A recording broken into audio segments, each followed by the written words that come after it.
afternoon, everybody. Kendall here. So the topic of today is you don't really love her. You don't really love her. I actually have a whole bunch of energy around this topic. That's why I'm talking on it, because the conversation, it's interesting how it got started. But Addison and I were actually talking about birth control earlier, and I was also talking to my guy about I think it was about birth control also. And I saw a friend of mine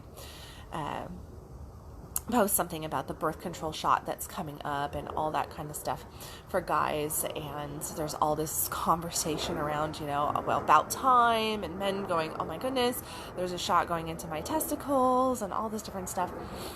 And this is going to be a little bit on birth control, but it's not 100% on birth control because it goes deeper than actual birth control. Although birth control is a really big topic, and it is a misunderstood topic between the sexes. And it's even a misunderstood topic just for us women in general. Hey, Pam. But this, it really comes down to selfishness in relationship. And first off, excuse me, I've got the snivels and all congested and everything. I'm drinking like double mint green tea with lemon and echinacea and all this shiz in it, just trying to get well enough to go do my appointments later. But it really does come down to selfishness and how we perceive love and how we relate in our relationships. Like, what truly is compassion? What truly is love? How do we show that we really care about somebody? I think that the topic around birth control is a beautiful topic because sex is such a vitally important issue in our life. Like I was discussing yesterday, like, let's be real. How important is our sex in our relationship? It's really important, right? Well, so is the topic of birth control. So is the topic of health, which is what we really come down to here. We talk about health because when we venture into the land of birth control, we venture into the land of health. And a lot of people do not really fathom how fucked up birth control can make a lot of women, if not all women. We may not all show it on an emotional scale, but we do show it at a hormonal level. We do show it throughout years of use. And it has been proven scientifically over and over again that hormones in general, but when we look at just the female hormones, that it is a delicate balance. And when we start messing with it and we start throwing different stuff into the systems and messing with the estrogen and all these different things that are going on, what ends up happening is we see an increase in different cancers, from ovarian cancer and cervical cancer to breast cancer, lymphoma. All these different things start coming up. That's not even to mention just the mood swings that happen from when we start messing with hormones. I mean, it's already said that us women are crazy, right? We're so crazy. We're all over the place with stuff. We're just like, wow, you never know what you're going to get. A woman gets crazy when her hormones are out of balance. And sometimes birth control can help to balance out some of these hormones, but the majority of the time it does the direct opposite. And I know that I have friends, and just from personal experience, in the dating world and even in my serious relationships, the topic of birth control is that, we all prefer bare sex, okay? Everybody likes bare sex better than wrapped up sex. Okay, bare sex feels better. Bare sex is more connective. Bare sex is more intimate. There's a lot going on there. But bare sex also runs the risk of, yes, pregnancy. But even more so than pregnancy, bare sex runs the risk of disease, right? So if we're just out there and we're sleeping around and we're, just fooling around or just dating and having sex early on in the relationship and not really doing our due diligence of getting to know somebody and taking tests and doing these different things, then we do increase our risk of contaminating our system with some STD, right? So it's like that's what's going on there. But what do we get caught on? We get caught on the whole topic of babies. birth control. All of a sudden, we're safe if we take birth control. And it should be the woman's responsibility to take the birth control. It should be the woman's responsibility to take care of this, to make sure. And I know that I've heard lots of huffing in my time with different men when I've gone and said, no, we have to use condoms. And no, I don't take birth control, because I took birth control for years. In my teens and in my 20s, I took different types of birth control. It all severely fucked me up in one way or another. And it caused multiple different issues, from physical ailments to mood swings to weight gain to lack of give a shit about sex. Even like, I didn't really even care about sex. Like, birth control just kind of numbed me out. It didn't make me want more, that's for sure. And it made me really moody and distant and foggy and fatigued. And then I got back one time, a couple times, I got back some bad reports on pap smears, And it was interesting that once I weaned myself off of the birth control and I cleared my system, all that stuff just kind of went away. It all went away. So a woman takes birth control and she completely recalibrates her whole being. For what? So that a guy doesn't have to use a condom, so that you can have bare sex. And now there's this topic of men's birth control out there and everything, and guys are going, oh my God, well, that means a needle in my testicles, and oh my goodness, this is the worst thing on the planet. Yeah, well, try popping a watermelon out of lemon sometime, like that just doesn't, yeah, when you can do that, you can bitch. When you have a period every single month, then you can bitch, right? I know all the ladies out there are like, yeah, if guys understood what as women go through in our moods and with the hormones and with the way our bodies feel off and on, and the child rearing, and what that does is not just having a baby. But here's the thing. If we really truly love, and this is where the topic comes from, because I remember, oh shit, I've had a few relationships like this, but I'm going to just pick on one relationship because, I have 7 children, and in my marriage, we didn't use condoms. Matter of fact, I was young, dumb, and stupid, and did not even really understand about condoms. Nobody had really taught me. It was just like, okay, if you're with somebody, you're safe, and that's that, and if you're married, then you don't use condoms. 5 children later, I figured it out. I'm not stupid like that. But the whole thing was, he didn't want to use condoms, right? It was put on me to make sure that the birth control was there. And I tried different forms of birth control. I'm one of those people that can get pregnant on birth control. I fall in that 0.01% category, and I can be taking probably 3 different kinds of birth control and I'll still get pregnant. Like, that's just the way it is. So I just discovered that about myself. And I ended up, with 5 kids. Roll forward. I'm in the dating scene. I'm divorced. I'm in the dating scene. I have 5 children. I meet a man. I really like the man. And he really likes me. And the conversations are good. And the kiss is amazing. And the touch is yummy. And I'm turned on. And I want to move forward. I want to move forward in this relationship. I want to experience the sex. I want to experience the intimacy.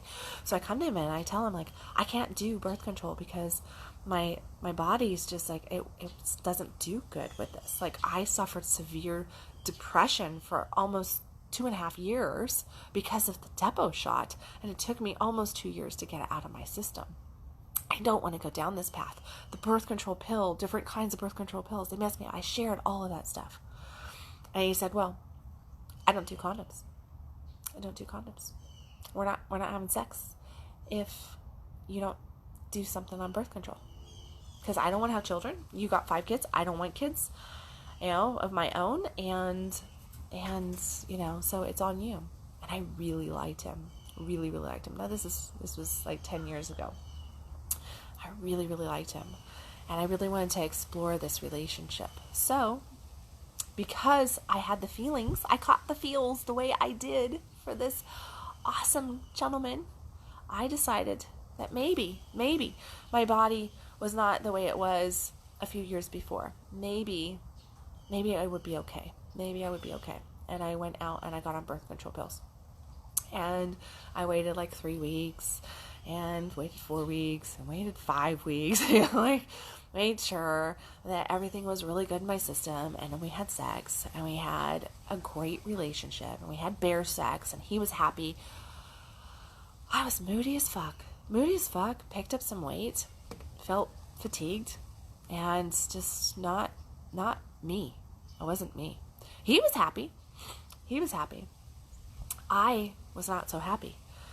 I mean, yeah, sure, we were having sex. We were having bear sex. We were both, having some orgasms, but it just wasn't deep and rich. Fast forward. I meet another man. This man rocks my world. Love him to death. Just like, oh my gosh, turns me on, ignites me. That other relationship, it died after 18 months or so. Met this other man. And yeah, bear sex again, right? We didn't talk, we didn't have condom-based sex and everything. But he has a vasectomy. So, had a vasectomy. Guess what? I could drop into my body. I could open up. I could completely feel myself. I could completely go there because there was no worry of being pregnant. And I was 100% me. There was no chemicals messing with my natural chemicals. I was just the best version of me in the bedroom and with him. I could express myself. I could feel everything. I was naturally turned on. There was nothing being messed with. I took good care of myself, and I felt really good in the bedroom. And our connection was amazing. 7-year relationship. Absolutely amazing relationship. Beautiful, connective, deep, vulnerable. Who loved me more? Who loved me more in that moment? The man who demanded that I change my chemistry so that we could have bear sex? So that I would just kind of go to life and be even depressed and gain weight and do all this different stuff no matter how much I worked out? Or the man that did not request that? Now, met another man. Tell you about this. Met another man. I know a few men, but everyone knows that about me. Met another man. Love this man to death. One of my favorite men of all time, right? Actually, having dinner with him next week. But met another man. And in our intimate relationship, tons of years spent together. We've known each other now for like 11 years. A lot of that being a sexual relationship. This man doesn't want children. Does not have a vasectomy. And in all of our sexing, always 100% make sure that a condom is used. And you know what? My trust with him has always been, I swear, I would trust this man with my life because I know that he always has my back. I know that he would never push my boundaries.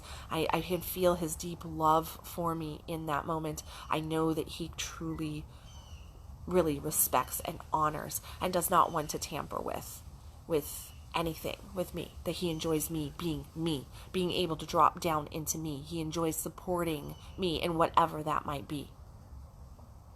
So, out of the three men, where's the love? Who shows the most love there? Who shows the most love? Now, 2 out of 3 gentlemen, definitely, in my opinion, I feel more love from.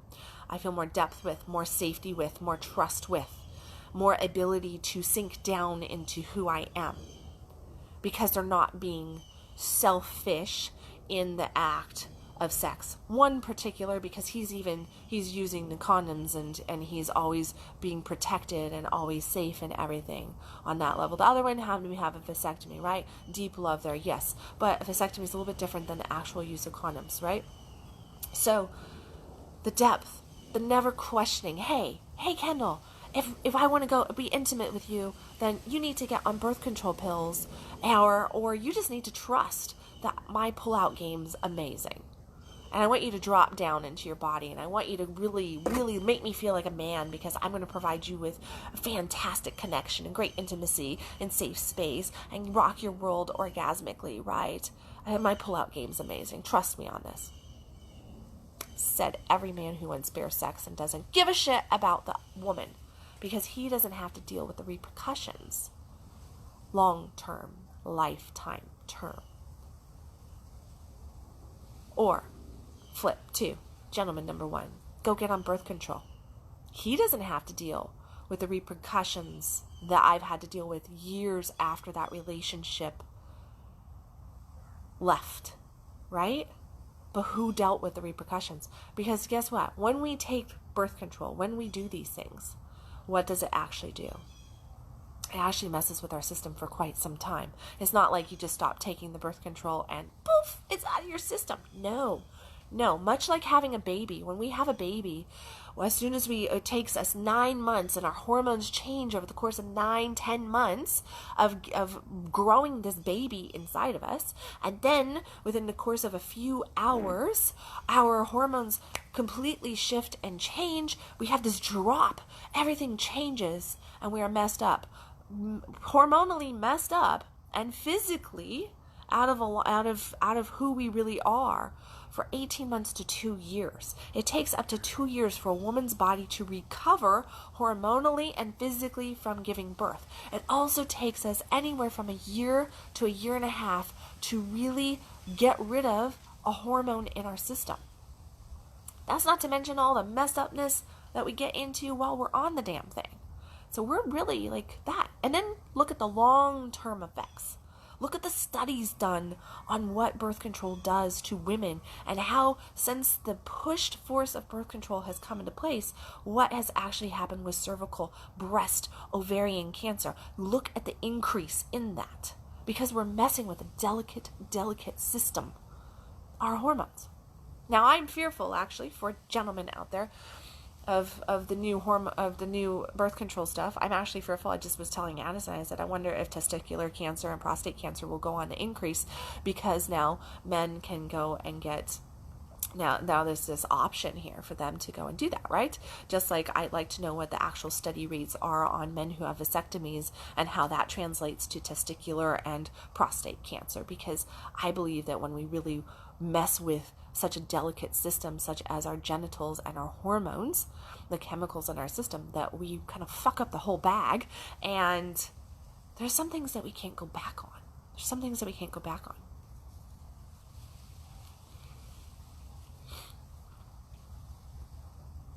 If we really love somebody, if we really actually just give a shit about somebody, if we care, if we're on the beginning side of a relationship, or if we're deep into a relationship, or if we're committed, if we're dating for, any period of time. Number one, you should care enough about yourself to be protected, right? You should give a shit enough about yourself to actually be safe. And safe does not mean birth control. Because a baby, we have this beautiful thing called the morning after pill, which can be used and does solve a lot of problems. So it can avoid a lot of abortions and babies that aren't wanted if used. And it shouldn't be used for birth control methods, but as an oops, it's not a bad thing to do. But if we care about ourselves, we should be practicing safe sex. We should educate ourselves on what safe sex means. We should be going and getting tested if we have questions, or if we're bouncing around with multiples and different things like that, or we're not trusting our partner, then we should probably go and get some tests done, right? Stay consistent on that. We should be taking care of our health. We should be wrapping it up instead of just poking bear and asking for that. If we really don't want children, then we shouldn't be pushing for bare sex with somebody that is fertile. Okay? And we shouldn't be asking the other person to recalibrate their whole system at such a delicate level that could potentially cause them life-threatening disease and mental, emotional issues on top of it, so that we can not have a raincoat, so that we can have that 30-second woo and leave that remnant trace wherever we're leaving it. Yeah, it seems kind of selfish to me when we really push. If we say, I love you, honey, but I'm not going to care that I could knock you up. I'm not going to care that that this could potentially really mess you up. I'm not going to care that, I'm going to tell you that you're the one who needs to go and mess up your body. You're the one who needs to go and get cancer. You're the one who needs to go and suffer from depression so that I can then tell you that you're a crazy bitch after you're doing that. I'm not going to be the one who needs to do this. No, you, so that I can feel more, because I don't feel that much with condoms. You know, they're uncomfortable. They take away my sensation. I just can't keep an erection. It's not as good. Blah, blah, blah, blah, blah. Blah. Yeah, her psycho crazy bitch. Ovarian cancer, cervical cancer, breast cancer. Not able to really feel herself, not really able to be herself, feeling flighty, feeling anxiety, panic attacks, depression, taking more chemicals to balance out the chemicals that she started so that she wouldn't get pregnant, so that you could jizz without a raincoat on. Yeah, all of that so that you can do that. And you're proclaiming that as love. That ain't love. That ain't even I give a shit. That's total, downright, self-centered sexing. Self-centered sexing, where you're only concerned about you. That's it. Not her at all. So if you're telling your woman, or any woman, I love you, babe, but you need to go get on birth control, realize that butt really did clear out the I love you portion. There's not love there. I just want to get off and I don't want to have a raincoat on. And I don't really care what it does to you, because I'm just kind of using you right now. And yeah, sure, maybe you'll get an orgasm. And then maybe we will, or maybe we won't have a baby. But I'm not really going to worry about that. I'm also doing this with like 5 other women too, by the way. That happens a lot. So much. You have no idea. I swear, I bet you 80% of people are fucking around with a lot of other people. But just, I'm so pure, I'm so good, I'm monogamous, because they don't want to talk about it. And they're doing it bare with everybody. Because the majority of people don't have enough self-love or respect to actually say, whoa, here's a condom. Whoa, I actually care about myself. When was your last test? Let me see it. Here's a condom. Whoa, I don't put a bunch of shit in my body. This is me. I'm not going to give you a false version of me. Here you go. Here's the real deal. Yeah. A lot of people don't do that. So I ask you today, because we could run this through on many, many different topics, because we are selfish, and I mean self-centered when I say selfish, self-centered humans. We're in it for our pleasure, we're in it for our gain, we're in it for our joy, we're in it for our sensation, we're in it for us. And you know what? There's nothing wrong with that. That's actually the way it's supposed to be. This is our life. This is our experience. But when we are interacting with another human being and we're telling them that we love them, that we care, then shouldn't we actually pause for a moment and actually look at what that potentially might mean? And do we really mean it? Do we really mean that we are concerned at a level that we're willing to make sure that their well-being, their health, their physical care, their safety is also at play? That it actually does mean something and not just give it lip service? Ask you today to look. Where are you being self-centered in your sex? Just in your sex. Where are you being self-centered in your relationship, proclaiming that you care about another human being, but when they come to you and they say, I'm not feeling good, I have, on topic, off topic, a few years back, when I was with my last primary partner, I remember that I had really, really bad strep throat one time. I got so sick and my throat was so swollen and so just, oh God, it was so bad. And my head was all clogged up and sinusy and I couldn't breathe and my throat was hurting and I was fatigued and I was so sore. And I remember him pressuring me for a blowjob one night. And I was like, I can't. And he's like, come on, babe. You know, like he really wanted it. And he would not leave me alone. And so I ended up doing it. And I was furious. I wanted to bite it off. Because I felt like crap. And I thought to myself, if you see how I feel, you see that I can't breathe. You see that I'm like popping cough drops and that my throat, and I'm raspy and I'm sore and I'm fatigued and I'm just so out of it. And here you are pushing for something when I can't be into it. I obviously don't want it. For what? For your self-centered sexing. Had nothing to do with me. I was just a tool in that moment. Now, bad me for not like holding true and speaking my boundaries, but this is the kind of stuff that happens in relationship. What we don't realize is that when we do these things, we rape our partners, we rape ourselves. We do that.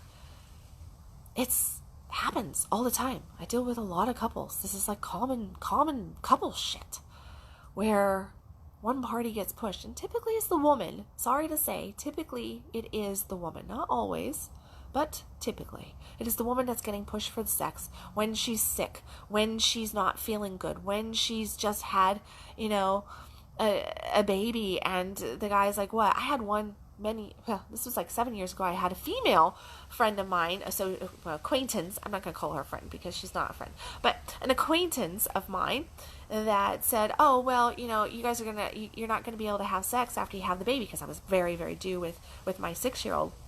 And I remember this woman going, but you know what? There's 2 other holes that you can use. And I thought, this woman is fucking crazy. Like, she's crazy. Like, she does not comprehend what happens when you have a baby. Like, certain areas are completely off base like that. And I don't know if I'm really feeling like going any other direction either. Like, come on. Can you just hold it for a second? Like, come on. Give a little bit of space for healing instead of just the taking. But that's what we do. Right? We take. We take in so many different ways. We sit in an insistence that our desires should be primary, even at the cost of another's well-being.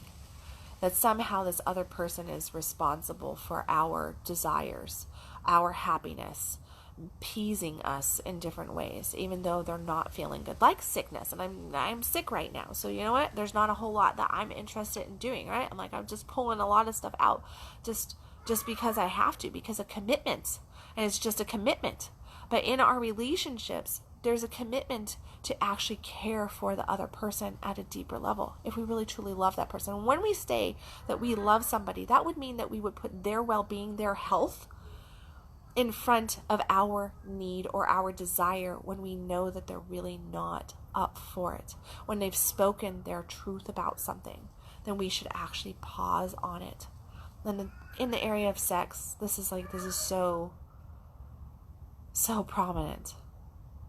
So look at where are you being self-centered in your sex. And guys, this really is going out to you, because it's the majority of the time men sitting in my office bitching to me about their woman not putting out enough and not being into it, and the woman going, I can't do this because of everything that I've said here. And the guy just not understanding. Because it's different for men and women. But I can tell you, if you love her, if you really truly love her, you think you love her, try putting her well-being, her health, in front of your 30 seconds of pleasure. Because really, that's all it's about. Yeah, you might spend an hour or 2 in the bedroom if you're good. But for the average person, 10 minutes of penetration time. So, 10 minutes of penetration time, 30 seconds of woo! And she deals with all these repercussions. Wrap it up, gentlemen. Wrap it up. Put her health and well-being, her mental, emotional state in front of your need to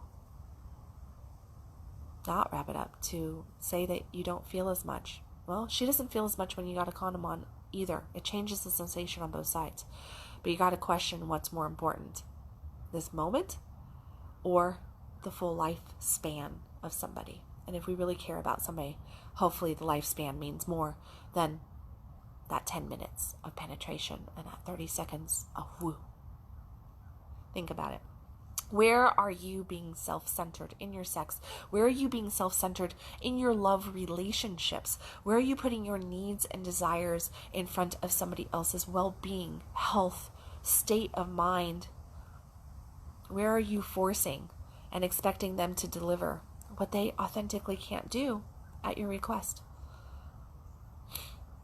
On that note, I feel like this is like such a downer of a conscious coffee, but it's actually a conscious cold tea right now. On that note, Addison Bell and I are teaching Winter Wonderlust for all of our Dallas peeps on the 7th of December, which is focused on female sexuality, which is focused on really showing people how to get their female partner into a state of vulnerability, surrender, what female orgasm is about, how to create a safe space, what the topics of boundaries, intimacy, permissions, communication, sex, orgasm, turn on, how to stroke her the right way, how to show her love, all that good stuff, and a few little tantric things too. I don't know what year this is. This is probably 8th or 9th year teaching Winter Wonderlust. It's been around just as long as Summer Orgasm Camp. Same class, different season. Beautiful, beautiful event. It is already a third of the way filled up as well. So if you are in the Dallas-Fort Worth area or plan on making it this way or can, because I know we have lots of Oklahoma people that come down and different people from Louisiana and stuff. So if you guys can make it down over this way, make sure that you register today. There probably will not be any last minute tickets on this as we are already a third of the way filled out and just made opening announcement of the workshop about 48 hours ago. So make sure that you click on the link in the comment section to register for that. For anybody else, I made that announcement yesterday that I am looking at bringing this workshop or similar workshop to Florida and to California and Seattle area. So if you are in one of those areas, if you are a fellow coach, sex educator, tantra practitioner, you would like to commingle with that, or Vegas, because I'm working also with Nikki Lundberg in Vegas on bringing this workshop or something similar to the Vegas area as well, make sure that you message me either in the comments, private message me, text, email, however you want to communicate. I'm good with it, but message me and let's get this workshop out there, because you know what? There's a lot of misgivings, misunderstandings around female sexuality, around female turn on, desire. You know, what is really makes our sex good? How does a man really become a man in the bedroom? Well, that's what we discuss. That's some of my passion in my teaching with this class and with others. So make sure that you message me. If you have any comments, please share them here. Share them in private. And as always, stop existing, start living, and stop being so damn self-centered in your sex. Realize that turn on, connection, and the best orgasms and best intimacy comes from trust and communication and actually giving a shit about your partner. I love you guys. I will catch you tomorrow with another Conscious Coffee.